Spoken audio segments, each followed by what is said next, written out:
Hello, everyone. My name is Aoife Ficklin, and I'm delighted to welcome you to this Worldwide Universities Network webinar on maintaining student engagement and attention during remote course delivery. WN's Executive Director, Peter Lenny, will be introducing the speakers in just a moment. But before this, I would just like to explain how the webinar is going to run. The presentations will be delivered in the first part of the webinar, and this will then be followed with a Q&A session where we will present your questions to all of our panelists. As you'll see, attendees do not have access to a microphone or camera, so we will not be able to see or hear you throughout the webinar. Therefore, please communicate to us through the Q&A function at the bottom of your screens. You can type questions and comments at any time through the Q&A function. We will moderate them and put them to the panel after the presentations on your behalf. You can submit questions at any time throughout the presentations. You don't have to wait until they are finished. You may see a raise hand function at the bottom of your screen. However, please do not use this and only submit questions through the Q&A function. Thank you. I would now like to hand over to Peter Lenny, who will introduce our speakers. Greetings, everyone. Thank you for joining us. This is the second in our series of webinars designed for member universities to learn from each other how best to navigate the transition to a world in which COVID-19 has disrupted every aspect of a university education. Every WUN member university has experienced a major dislocation and has had to adapt quickly to the new world. The underlying problems are very similar everywhere, but because in different continents and countries they're expressed in different legal and cultural contexts, different aspects of them become more or less prominent in different places and lead to varied and different solutions. Moreover, because everything has happened so quickly, mistakes have and will be made, and we can learn from these. The diversity of its membership is what can make WN so valuable for exchange of information. And today our 5 panelists come from 5 countries on 4 continents. Each will be speaking for 5 minutes, focusing on a particular issue within the general topic of maintaining students' attention and engagement during remote learning. I'd first like to introduce Bobby Moore from the University of Southampton. Ms. Moore is the Digital Education Development and Engagement Lead at the Centre for Higher Academic Practice. She manages the development and implementation of large-scale education programs, and her remarks will focus particularly on developing frameworks for supporting student engagement in online education. Bobby, please. Hi, everyone.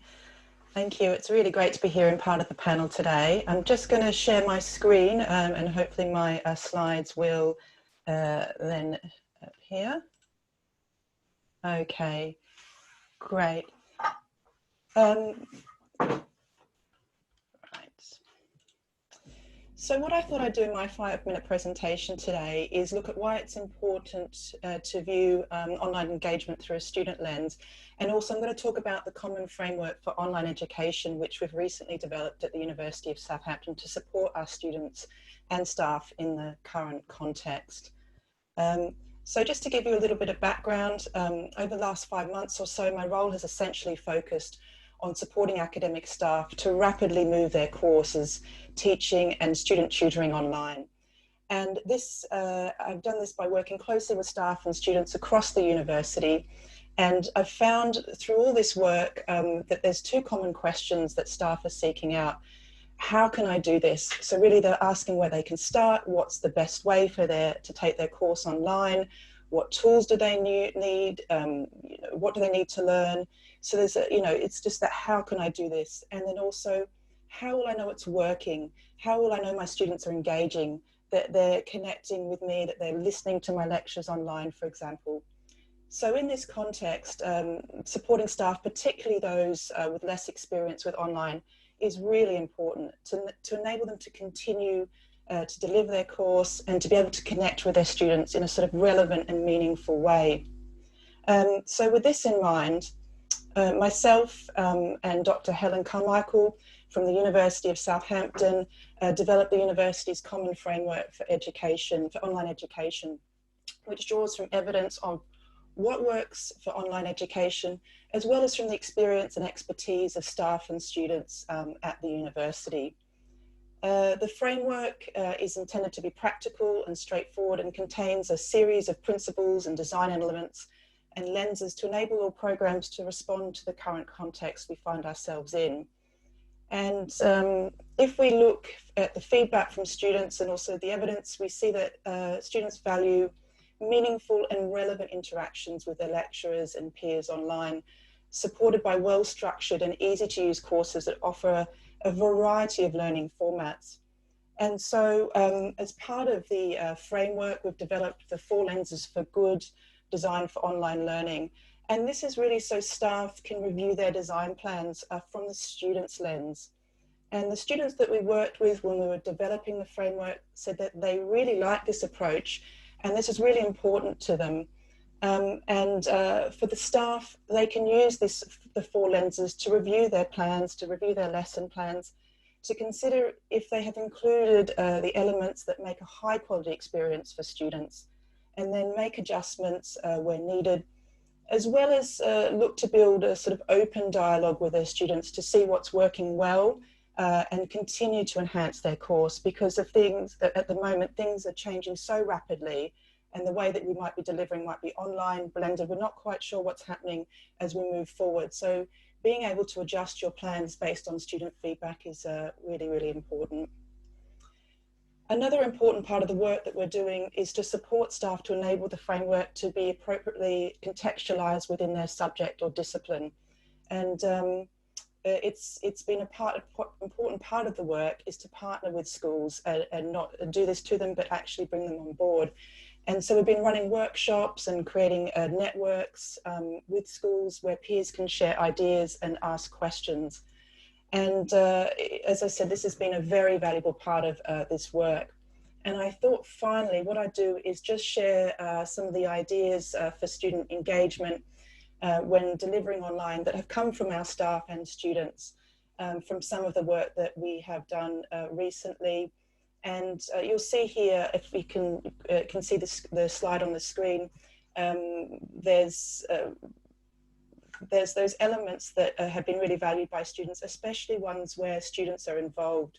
So student-led sessions or students co-creating resources, the opportunity to collaborate and the opportunity for that peer-to-peer interaction, but also the opportunity to still see their lecturers as well. I think that's something that's come out. They like that visibility or presence to have that connection. And overall, really what's coming out too is that clear and organized course structure. So they have that clarity around what's going on that really helps with their engagement.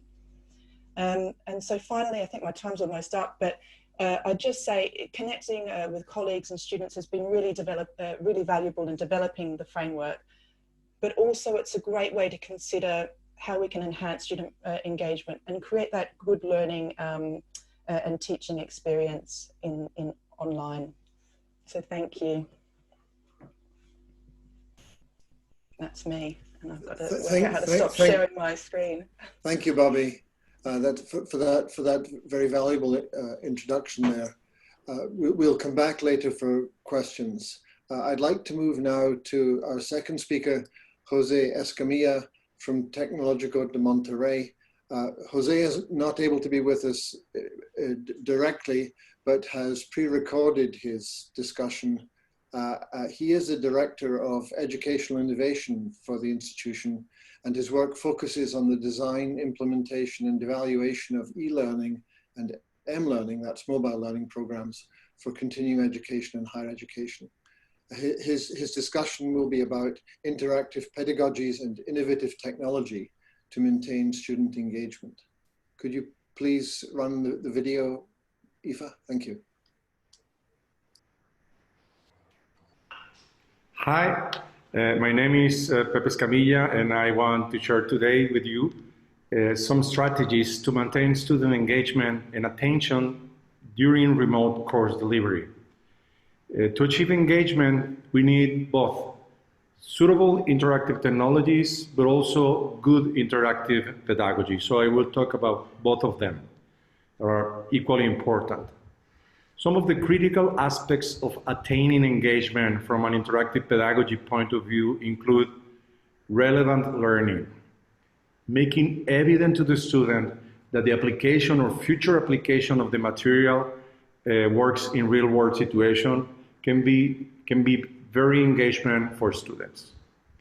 Interactive learning, it's also another strategy to promote engagement with students. So promoting active participation of the student with the content, their peers, and the instructor. Challenging the students, so using strategies such as problem-based learning, project-oriented learning, or challenge-based learning make students more engaged as long as they are solving reasonably challenging problems for their skill level. And the last one of this pedagogy part is collaborative learning. So collaborative learning means developing collaborative activities so that students can work together, working and solving problems, practicing skills, and creating products that demonstrate their learning. In addition to using active pedagogy, the use of interactive technologies can be used also to promote student engagement. One of them is the use of online polls. So polling during the course session can help maintain student attention and engagement. Polling also provides the structure with a window to the learning process of the student. Asking the students to prepare short presentations and being able to distribute those small presentations during the session is very useful also for engagement. This presentation can be related to the content or how the content can be applied in real-world situation. Additionally to these presentations have the advantage that students are closer to their peers' level of learning, and they can relate more to the learning level of their peers. Another activity or strategy using technology is immersive technologies. The use of immersive technologies such as virtual reality or augmented reality, as well as the use of virtual or remote labs, provides opportunities for hands-on or experiential learning that can be very engaging, particularly in online learning situations or when we are in a lockdown, like right now in most parts of the world. And last but not least is using or offering virtual office hours. Virtual office hours have several advantages for engagement. The first one is that you present yourself as a more friendly and approachable instructor. The second one is that you can help your student with the learning difficulties that you identify in those sessions. And the third one is that you can identify those students in need of technical assistance with the software used for the delivery of the course. So my recommendation will be to mix interactive technologies and interactive pedagogy. Both of them are very important. Thank you very much. Thank you, Jose. Our next speaker, a panelist, is John Saab from the University of Rochester. John is the Associate Professor of Art, History and Visual and Cultural Studies and Director of the Visual and Cultural Studies Program, and also Associate Vice Provost of Academic Affairs. She's been centrally involved in guiding the university's planning for delivery of instruction during the next academic year. John will be speaking about faculty training platforms to provide more innovative online delivery. John?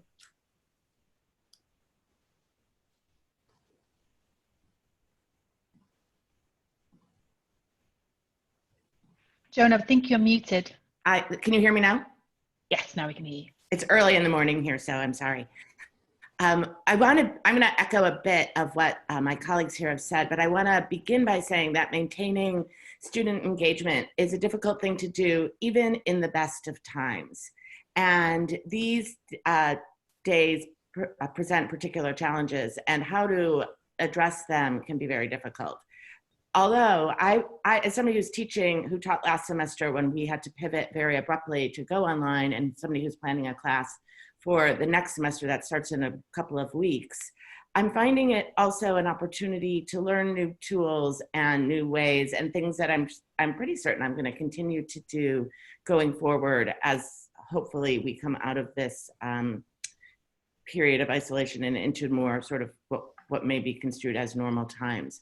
One of the things that I want to encourage people to do is to look at a variety of platforms and tools that may sound terrifying. For example, virtual reality. This is something that I'm planning to offer in my class this semester, and I know nothing about immersive tools and virtual reality other than every once in a while going down to my basement and seeing my kids playing games on the Xbox, and I think, oh my goodness. But these things are not as scary as you think. And so one of the things that I'm encouraging faculty to do at the University of Rochester, and that I'm going to try to do myself, is to take some chances. We're lucky in that we have a pretty robust online teaching resource center, and we offer a variety of workshops online and, well, in the past in real life, but now they're all on Zoom and they're all recorded. So faculty can come and take these workshops, and everything is from, as you can see here, Blackboard basics to how to facilitate an online exam or how to use VoiceThread for discussions. But we've also asked my colleagues in the library to do a variety of more innovative workshops. And so how to use digital tools and platforms for things like spatial thinking and mapping, virtual and augmented reality, cultural heritage objects and exhibits, things that you can chunk and do as modules. And so in terms of spatial thinking and mapping, I'm teaching a class on public art, and I plan to use some of these tools in my class to have the students plot on maps places where in the city of Rochester there are incidents of public art, murals, monuments, other types of structures that we would construe from the 1930s to the present, or going actually as far back as to colonial days. And engaging the students in these projects and teaching them as we learn, I have found to be a very useful pedagogy, and learning from the students, because a lot of them already know how to do these things. But in order to do this successfully, I think you have to be honest with the students and say, I've never done this before, and we're all in this together. And I think in doing that, you're not giving up. The same is true of the virtual and augmented reality. This is a project that one of my colleagues is doing. He's an archaeologist. He studies the Bahamas in the colonial period, and he's doing this really interesting virtual mapping. He's working with people in our engineering school, and his students have taught him. He's given a presentation on this to the faculty, in which he talked about how much he's learned from his students. And so that's one of the things. I'm not saying hand over the class to your students, but they often know the tools better than we do, and they can teach this class, and they can sort of jump in and be leaders. And as long as you can sort of chunk it so that you're the authority on certain things, but they help or are equally teaching the class, I have found that to be super rewarding and something to try. This is another digital projects and platforms, translating the physical to the digital. This is something that I found incredibly useful last term, to talk about the immateriality of material things and to show the students the sort of questions and the seams behind what it is you're doing.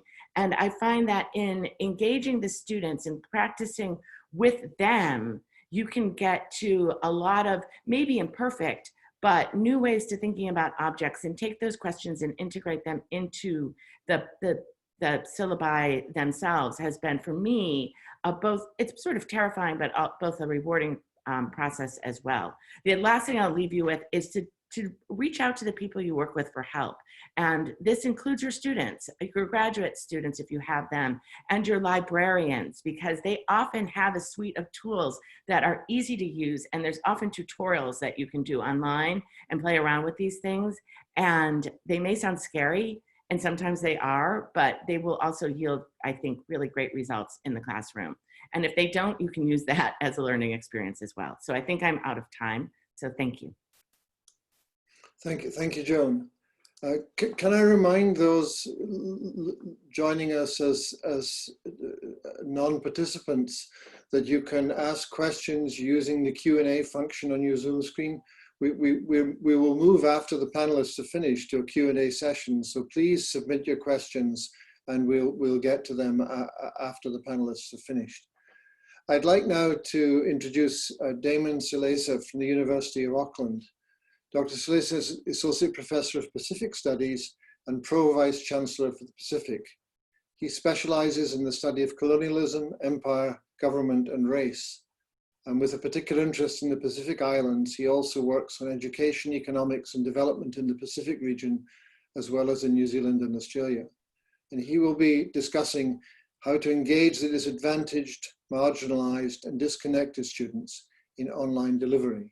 Damon, thank you. Thank you, and thank you to everyone who's tuned in and to my fellow panelists. As we say in New Zealand, kia ora tātou, so welcome. I just wanted to talk a little bit about my context so some of what I say makes sense. So the University of Auckland is New Zealand's largest university. It's in New Zealand's largest city, and it's New Zealand's highest ranked university. And within our university, we have three groups who've proven persistently challenging to engage. One of those groups is our Indigenous students, Māori students. The second group are Pacific students, of whom I was once one. And the third were those students from low socioeconomic backgrounds. And so those two first groups, Māori students and Pacific students, are the ones I wish to talk about. Now, of course, the challenges pre-existed before COVID, and COVID really simply amplified the challenges we had, and I think hastened the seriousness of them. So we already knew that our challenges with them were coming hard and fast. And New Zealand's in an unusual place in that on Monday we go back to university as usual in a COVID-free country. So we have a slightly different pathway in that sense as well. Now, as Joan said, sustaining engagement is difficult at the best of times, and this is not the best of times. But for us, the real question about engagement has always been that good engagement is reciprocal and it's mutual. And so when engagement fails, one of the questions we have to ask is what about that failure is owned by us? What is wrong with us? What mistakes have we made that engagement has been poor? And it's often challenging in universities to convince colleagues and institutions that the change has to begin on our end and can't just simply be seen as a deficiency in students. So how can we improve quality and equity at moments like this? Now in New Zealand, we're on a journey to become an increasingly Indigenous country, to recognise the value in Indigenous cultures and knowledge. And as a university, we try to centre some of that knowledge and how we conceive of these challenges. So one of the ways this has come out to the fore in New Zealand is the primacy of what we call hau ora, or in English, we tend to call that well-being. So our engagement approach has centered on well-being. It's holistic, it focuses on the well-being of students as people, with their families and their communities, as well as their academic and preparatory well-being. It means that we focus on things like culturally appropriate pedagogies. We make sure that students see themselves in us and we see themselves in their journey. And this is a very challenging thing for a large international university like our own. To use words like one of the concepts we use is called whakawhanaungatanga, which is the art or the commitment to treating others like a family member, to building family relationships. And so that's one of the standards we try and hold our staff to. Are you treating your students in the way that you would treat your family? Or better, hopefully, in some cases. That reciprocality is about valuing engagement and relationships. Because what we know, and I'm sure it's true for all of us, is that the most disengaged students are, of course, the hardest to engage with, which means that when we reach out, we tend to reach out more and more frequently to engage students, while not always capturing those who have disengaged. So we tend to over-engage with some and continue to disengage with others. So I know this may sound fluffy so far. So what does that look like as an institutional practice? Well, one of our responses was, for instance, to build a data dashboard that delivered real-time results. So we knew when students had not been going on our electronic teaching platform, when they had not been borrowing things from the library, when they hadn't been using their email account. And we then committed to reaching out to those students. So I actually oversaw a project where we made 2,500 phone calls to students who hadn't been engaged, not to say, why aren't you doing your work, but actually to do a well-being check, to have other young students their age. So we also provided employment for students, to call them up and say, are you okay? Do you need any support? Is there something we can do as a university that would help you with your studies? Received very positively by students, and actually many students contacted us saying, where was my call? Because of course we didn't call all of our students. So I think behind that sits the real challenges that we all face in different scales. Students who don't have digital devices, who don't have proper connectivity, who don't have the conditions at home or in where they live to support quality academic studies. And all of these things, of course, can't be simply finessed. Those inequalities endure.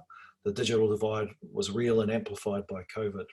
But I think this commitment the university made, and this is my kind of last point, really was to trying to make sure our systems as a university were both effective, that is, that they didn't throw up unnecessary roadblocks, but that they also showed a genuine commitment to care, right?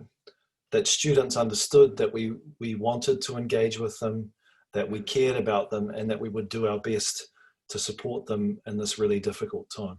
So thank you. Thank you, Damon.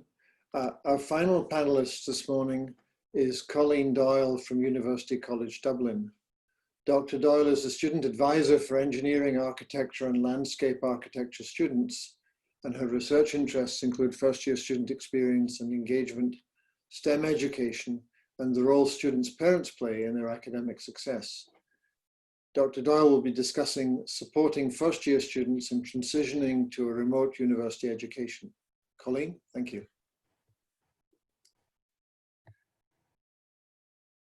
Hello, everybody. I'm delighted to join you today from Ireland, and I'm going to talk to you a little bit here about supporting first-year students. So just give me 1 minute. Having just some issues here, sorry.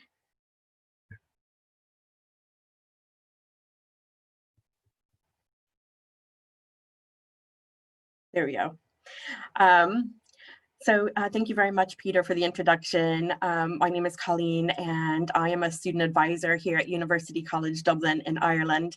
And I'm going to take us on a slightly different journey. We're going to go a little theoretical now to finish up our presentations. And I'm going to just introduce you to Schlossberg's transition theory. So as somebody who works supporting students, I'm always very interested in how students are coping with changes, and most of my work is with first-year students. And if you're interested in learning more about this theory, simply Google Schlossberg's transition theory. I'm only going to touch on it very briefly as I'm just very limited on time. So what Nancy Schlossberg talks about is that as people make transitions, whether they're students or they're not students, that we all have what she calls the 4 S's, or our coping resources. So we have resources within ourselves, we have resources within our own situation, we have different varieties of support resources already that we can use to cope with, and also strategies. And I'm going to touch on a couple of these very briefly, just to encourage you to reflect on your work for those of you who teach or support for first-year students in particular. So let's talk a little bit about the self. So our incoming first-year students, and it sounds like Damon has some coming very immediately. But first year students always have unique challenges as they make the transition to higher education. And they have some different ones too.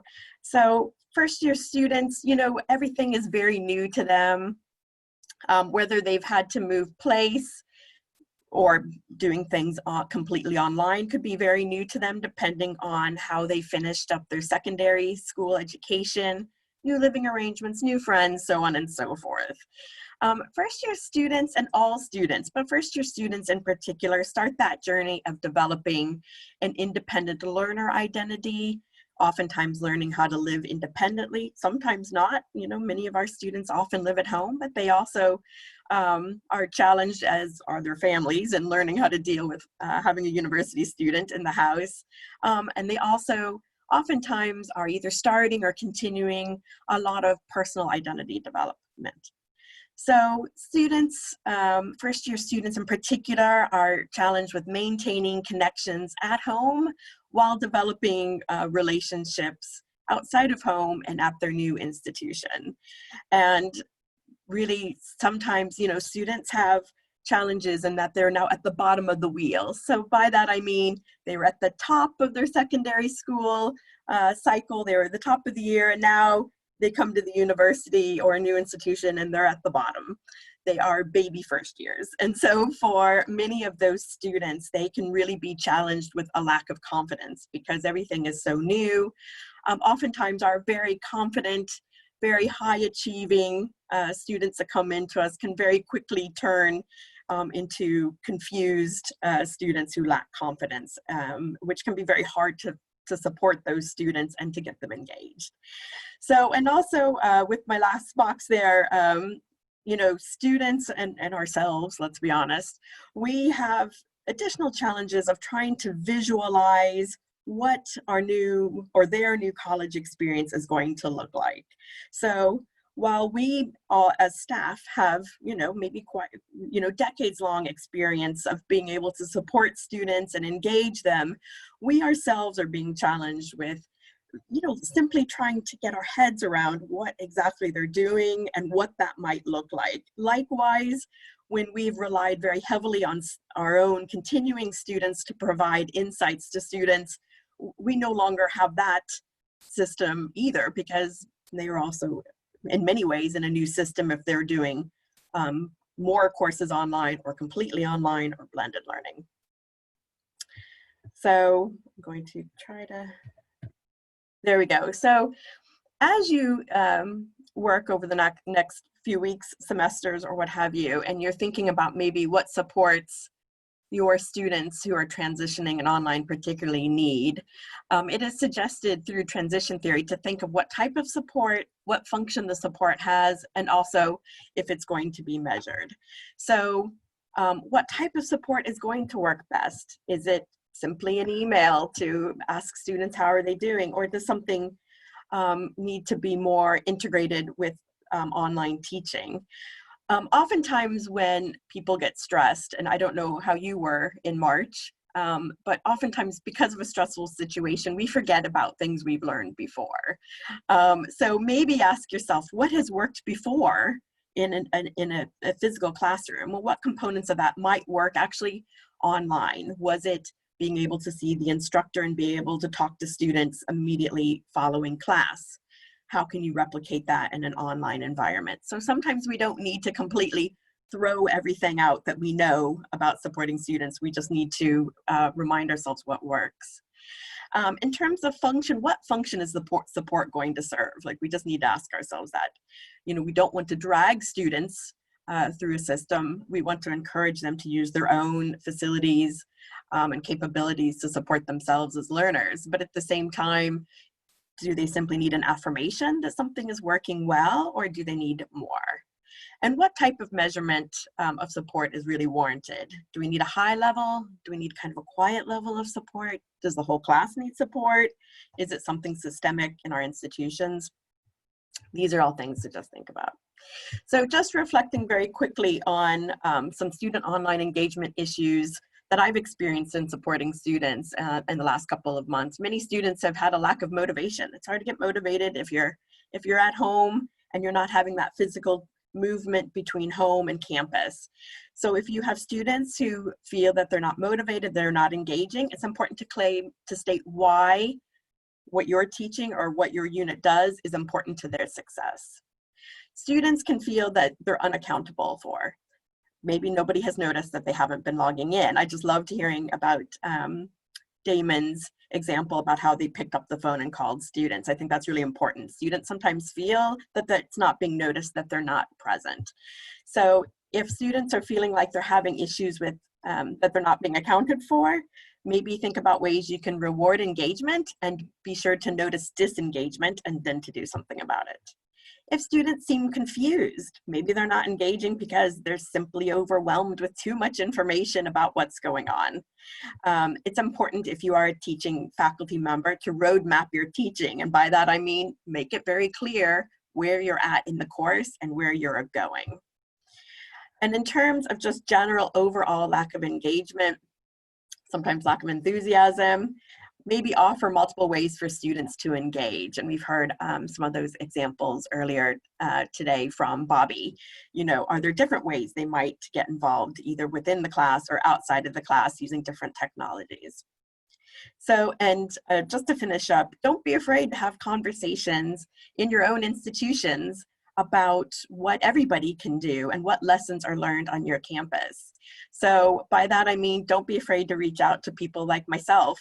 If you're an academic teaching person, talk to people like me about what I know about student engagement. Likewise, I could probably talk to my colleagues who teach regularly to find out what works when they're designing online classes. So thank you very much. Thank you, Colleen. We'll now move to the Q&A session, which will be moderated by Aoife, who has been watching the questions come in. Those of you who are here as attendees listening to the panelists, do please submit your questions and we'll field them to the panelists going forward. Aoife, thank you. Thank you, Peter. So the first question that is coming in is a general question for all of the panel. And I'll just remind everyone that I'm going to put a couple of questions at a time to you. The first question is, do you have any advice on peer-to-peer interaction for large class sizes? So class sizes greater than 200 students who are being taught remotely. Second question is to Damon. How can we educate ourselves on culturally appropriate pedagogies and languages for all of our students? I'll put those to you first.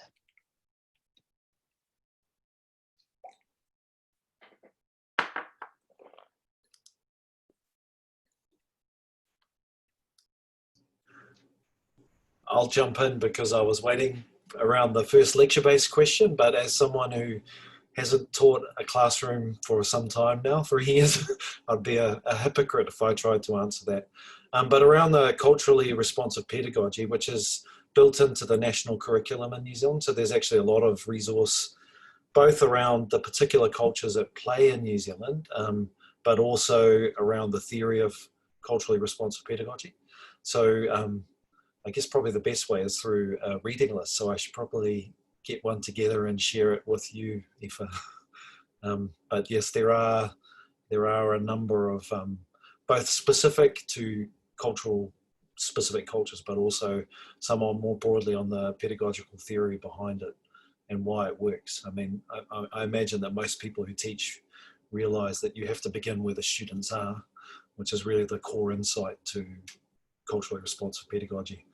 If you don't know what teachers are talking about, then you can't really communicate effectively either with your students or with the teacher.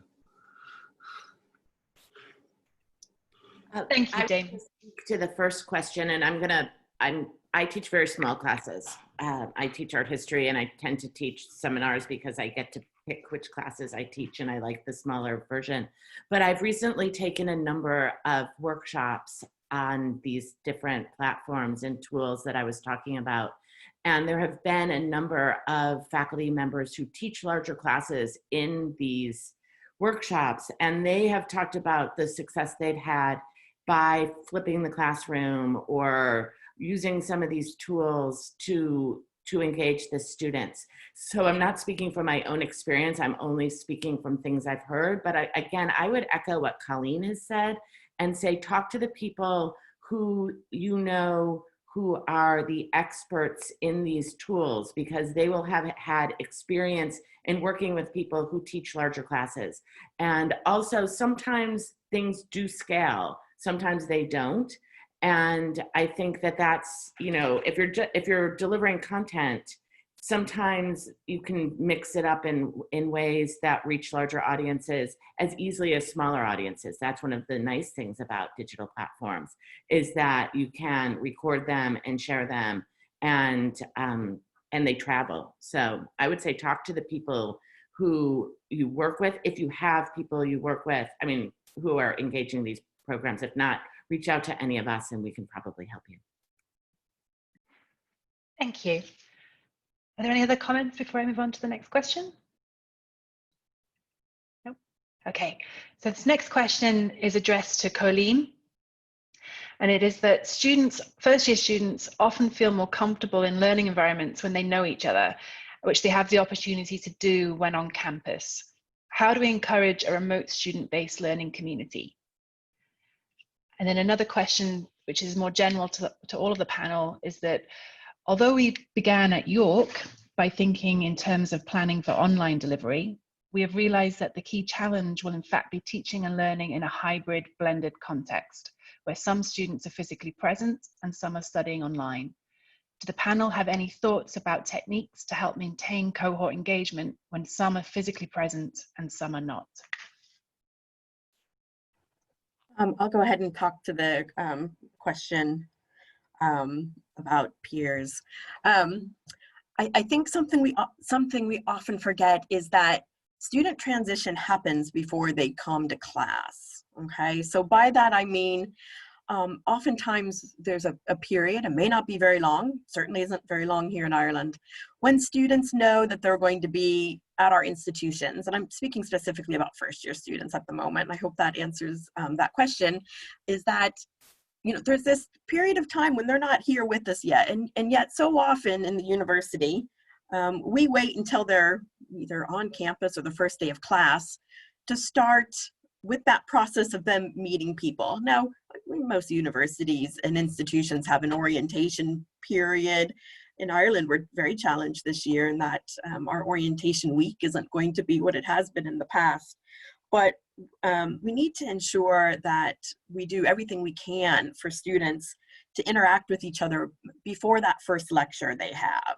So what, you know, if you're a member of the teaching staff, what you might want to do is open up your online module before the first day of class, if that's possible in your institution. Maybe have a discussion board ready there that students can pop in and say hi to each other. Maybe we also need to think differently about what that lecture delivery might look like. If it is online, could you take 2 or 3 minutes at the start, or maybe even longer, depending how big the class is, to do some sort of icebreaker or little conversation, just so that students feel like it's more in person than it might seem to be. So that would be my take on it, but I'm happy to talk more about it if needs be. Thank you. And does anyone have any thoughts on the second question about hybrid learning? Yeah, I could give some suggestions. So yeah, this is a challenge I think we're looking at too at the university I work at, and I think if we're looking at students who are going to be on campus but also studying online, we really need to think about how we structure that. And one thing that's come through, and even before COVID, is having that clear communication about what's going to be coming up in the course and setting those expectations. And if you've got students that are studying in different modes, even more so, I think you need to have that clarity with the course and what's going to be happening. and also thinking about the accessibility of the material they're doing. So if you're doing live lectures to the students on campus, recording those so that the people who are learning online, if they can't access that live lecture for whatever reason, whether it's equipment, time zone, or internet connection, they still have the ability to be able to go back and watch that lecture. And thinking about a variety of materials as well, so that flexibility and that opportunity to learn in different ways, and perhaps pairing students up into groups where you have students who are on the campus but also online, so they can talk and share experiences as you move through the program. That's just some suggestions. I was going to say something very similar. I'm in the process right now of recording all of my lectures and putting them online. And I plan to have, it's hard to maintain online attention for, you know, if you have, I saw this as another question in the chat, a 2 or 3 hour class. It's impossible to have a 3 hour Zoom. I think Zoom fatigue sets in and you lose students. So my strategy is going to be, and we'll see how it works, to sort of chunk the time and the information. So I'm teaching in our history class, there are slideshows, there are PowerPoints, and I plan to carve those up into sort of thematic blocks and pre-record those and put them up so that if I do have students who are in another time zone or in another state or even in Rochester but not on campus, they can watch those, and I will ask them to watch them in advance of class, and I plan to give them some sort of discussion questions that they will respond to in advance of class, and then we will use that as the basis of the discussion. How we're going to do it though in this hybrid fashion is going to depend on who is in the class. And so I don't know yet where my students are going to be, because my students, many of them, don't know yet where they're going to be, even though we're starting in, you know, less than a month. So I'm trying to be flexible with that, but like Bobby says, I'm going to, and this is what I did last semester, I put them into small groups, and I did it by time zone because I had students who went back to China. I had students who went to the West Coast. And so to do this synchronously was very difficult. But if I put them into small groups, they could talk to one another, and then I would pop into the groups, and then we would have big class discussions during our normal class time. So this sort of flexibility, I think, is important, but I do want them to get this didactic material. There are lectures that they need to get. And I found by pre-recording them, I'm hoping that by pre-recording them and putting them up on my Blackboard site and making it a requirement that they watch them in advance of the class, they will get that material. And I can control, I mean, if I don't like what it looks like, I can erase it and re-record it. And it's not that difficult to use VoiceThread. I took one of those workshops I was talking about, and I was sort of surprised by how easy it was to do. And so that's my plan going forward. But again, the best laid plans sometimes don't work out. So you have to be flexible. And I think you have to be honest with your students and say, we're trying this, we'll see how it goes. And they will tell you if they're having problems, I found.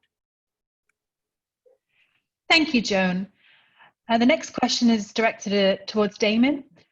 Damon, you mentioned university systems must be effective with no roadblocks when rolling out the wellbeing check of students. Can you please expand on the systems you see as key to achieving engagement as you describe? Second question, oh, sorry. Would you like me to repeat that or to? No, I heard it. I forgot you were going to ask another question. Oh, no problem. You were eager. No worries. So this next question is to Colleen. When you talk about helping first-year students, what do you do about new students? New student may not necessarily be a first-year student. It could be a student coming from a different part of the world on an exchange program or simply relocating. So I'll jump in first with just a few quick examples. Like we know, and I'm sure many of our colleagues have concrete examples where students have left the university or dropped their studies for reasons that are actually not connected with their studies, but due to the systems within a university.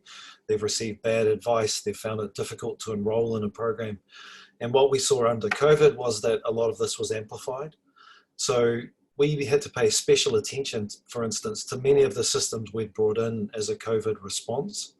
So for instance, we had a hardship fund, and then we discovered that many students actually had problems supplying the evidence for their hardship fund. So it actually could not be accessed by those most in need. And the people best positioned to produce the evidence were of course less in need than those who couldn't produce it. So around hardship.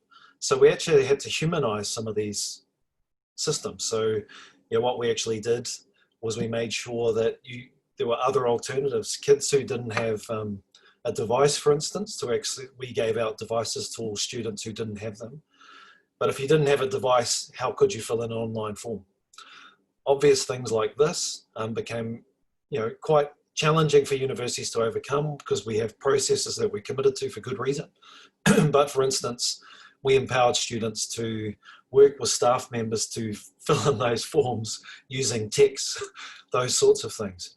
So I think if we put the student at the very center, and we put especially the students who are most in need or most vulnerable as the kind of measure of the success of one of our systems, we're far more likely to get the kinds of results that we want and that we all want. But of course, we do need to show that level of care towards our own kind of property and systems. But those are some examples of real world ones I'm sure everyone can think within their own institutions where even opening an email account can be quite difficult. So, those are the kinds of things I'm thinking of. Well, I jump in about the question about first years. Yes, I take your point very well. Yeah, no, it's a very good point. Not every new student to our campuses are first year undergraduate students. I suppose I was focusing on that because that's primarily what the group of people I work with. But no, I take your point that sometimes our new students are continuing undergraduate students, new graduate students, new researchers, or what have you. I think that transition theory gives us a model to work from regardless of where the student is coming from, their context, their experience. And it just helps serve to remind us that, information that we provide, needs to encourage in many ways students to self-support. And by that, I mean that they use their own resources to help cope, and where they can't cope, that we clearly and easily signpost where they can go to get that additional support.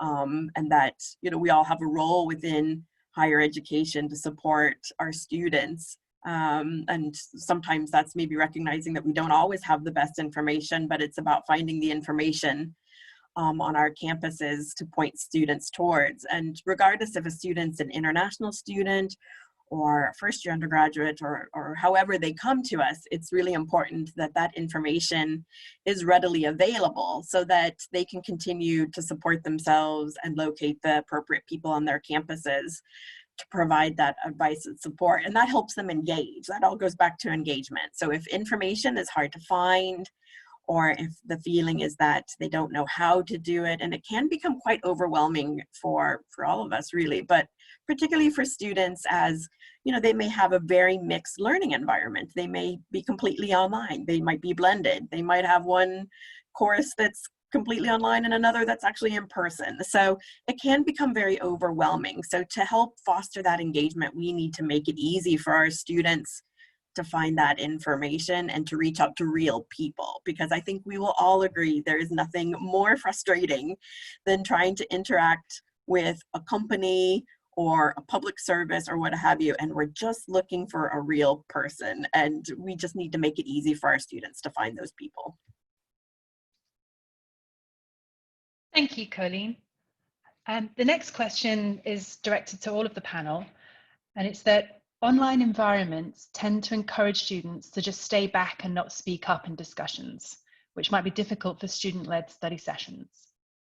What thoughts do you have about engaging students whose poor connectivity makes them drop in and out of the meeting, or any suggestions for the best way to manage interruptions generally? Likewise, what about students who do not turn on their webcams, and so it often feels like delivering monologues rather than interactive teaching? So that's one question to go out to the panel. Another question to go to you, Joan, is how can we best use existing pedagogies from intended face teaching for teaching online, or should we be using new approaches?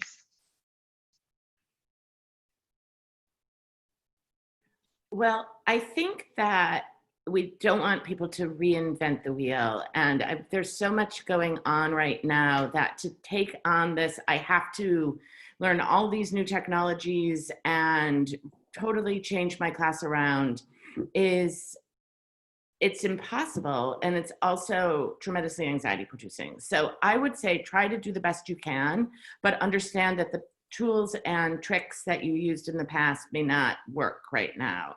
And I think that that's true also for the students. And so they may be, well, I don't like to talk in class, or I found that actually using Zoom, I had more connectivity with some of my students, and some of them didn't even turn their cameras on, but they with their blank screens, they would talk more. I think that I had more people come to my Zoom office hours last term. I don't know what this says about me than I do normally, that they would, and they were incredibly forthcoming. And so I think that the technology can be both a barrier, but it's a barrier and an opportunity. And I think that recognizing this and being as transparent and honest about it and say that we're figuring it out as we go along is the best we can do. So I don't know if that was actually an answer other than a pep talk, but it's what I'm trying to do as I go forward too, is just understand that these are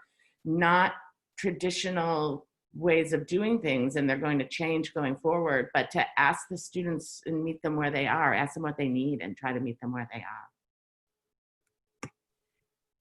Thank you. And do we have any reflections on how to engage students with poor connectivity, or in managing interruptions, or for students that don't like to use webcams?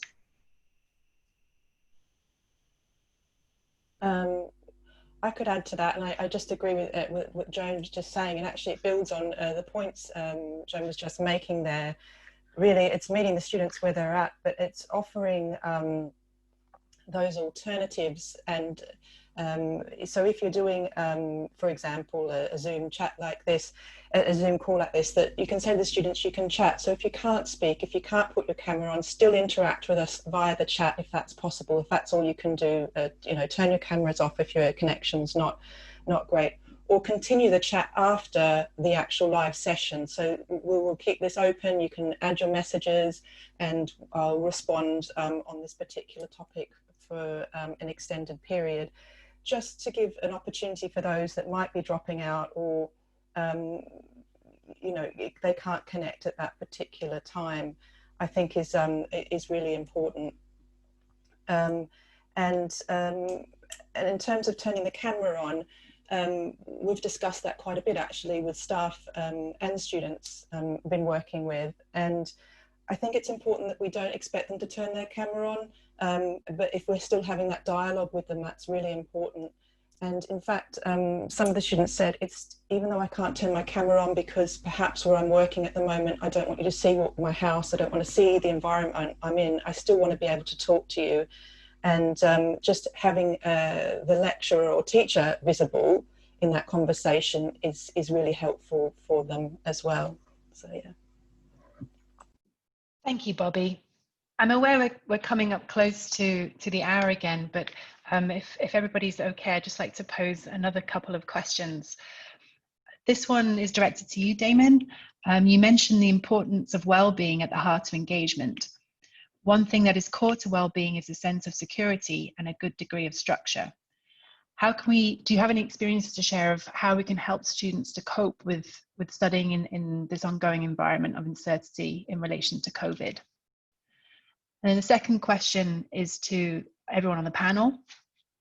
In the online situation, the traditional distinction between student support and teaching is being challenged. To what extent can we expect teaching staff to assume active responsibility for the effective emotional engagement of their students? I can start off, and I think the second question ties nicely with the first. One of the challenges around, and I think this is absolutely the case, that universities are relying on all of their staff, both professional and academic staff, to support the student mission. One of the challenges is that many of those staff are not well trained or at all trained to be in that place, and that we can see students in positions of real high risk. And they may only have one engagement with the university, and it might not be the right person to get the right kinds of support, which is one of the enduring challenges that we face. So we do need to make sure that there's a base level of competence amongst our staff to deal with these really high risk situations and these real challenges to student well-being. I think, of course, there are real limits to what universities can do. We can't provide some things, but what I did find is, for instance, there was a real high appetite in our country, at least, to support things like housing. So with the decline in international students, we basically made emergency housing available to our students, for instance, and we produced an emergency fund that was large enough that it hasn't yet been exhausted. So I do think there's a real appetite within universities to do this kind of work, and they understand that well-being is central to academic achievement.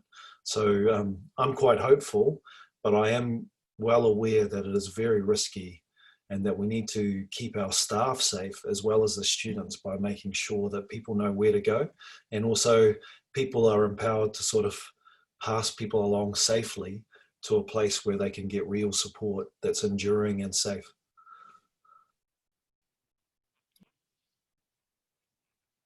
Thank you, Damien. Would anyone like to speak to the second question?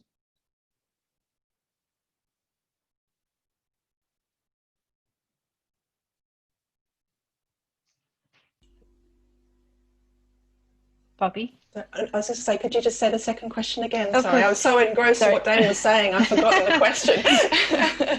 No problem. The question was about addressing the distinction between teaching, our roles as teachers and our roles as emotionally supporting students in these times of uncertainty, and how we manage that. I think you have to be careful, because as I was saying, I had these Zoom office hours, and I found that a lot of these students, they just were hungry for connection. And, I at times I felt like, oh, I'm not your therapist, I'm your professor, but I also wanted them to talk. So I tried to always bring it back to the subject matter that we were discussing, which is hard because they are hungry for connection. And I did want to provide it, but if I could sort of marshal it back to whatever it was that we were doing in class and make it about the content, I found that I was more comfortable connecting with them in that way, and they could still be present and engaged. So, but I think you have to be careful, and I think you have to be aware.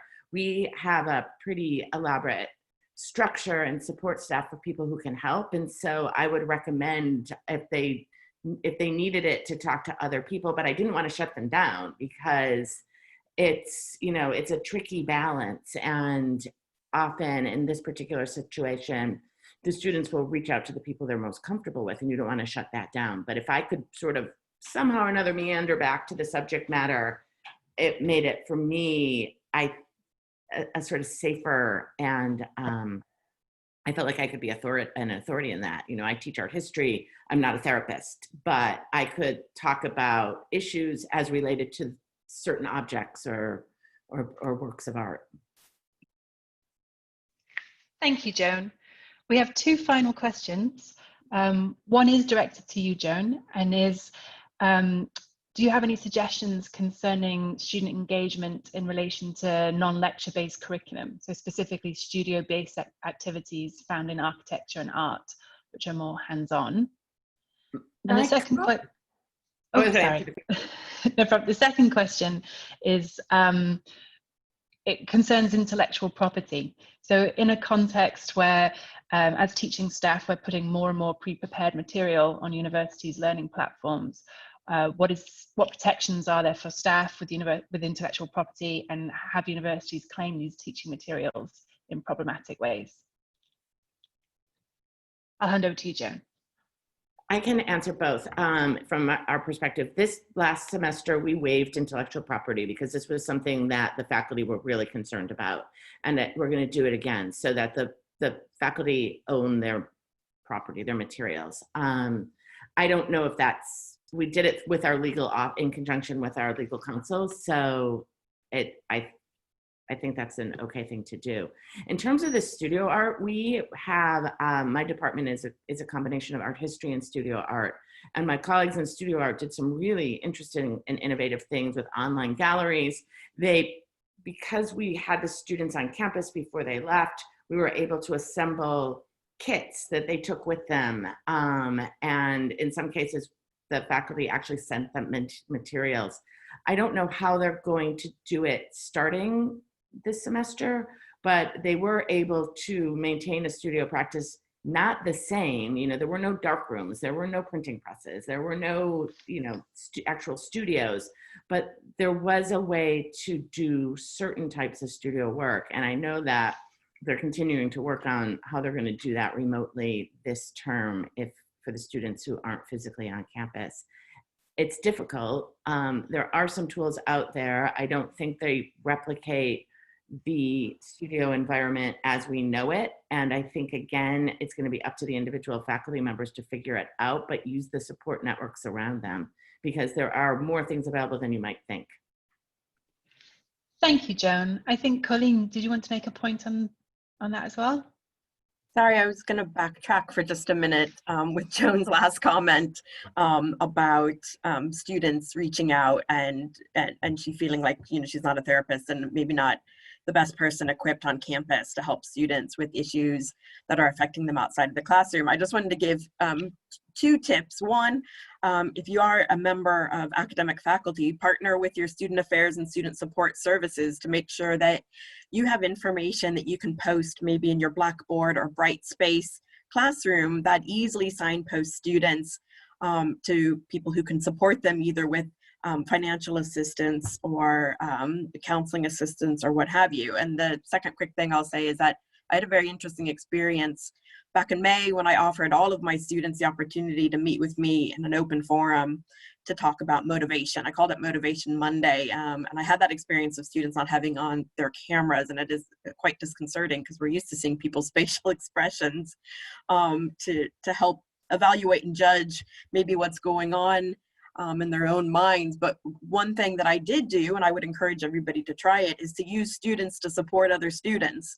So the most unanticipated outcome of that was that I took the opportunity to ask students who joined the conversation, who were seemingly seeking advice about motivation, about what works for them.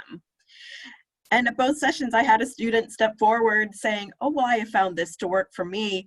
And that advice and tip from a current student to another student about how they were coping with the move to being locked down at home or the inability to travel, I would suspect meant more to them than any of the emails and WhatsApp group messages that were going around about, you know, 10 tips for this and 5 tips for that. So don't be afraid to ask students to actually engage in the conversation to support other students. Thank you, Colleen. And I think Damon wanted to add something as well.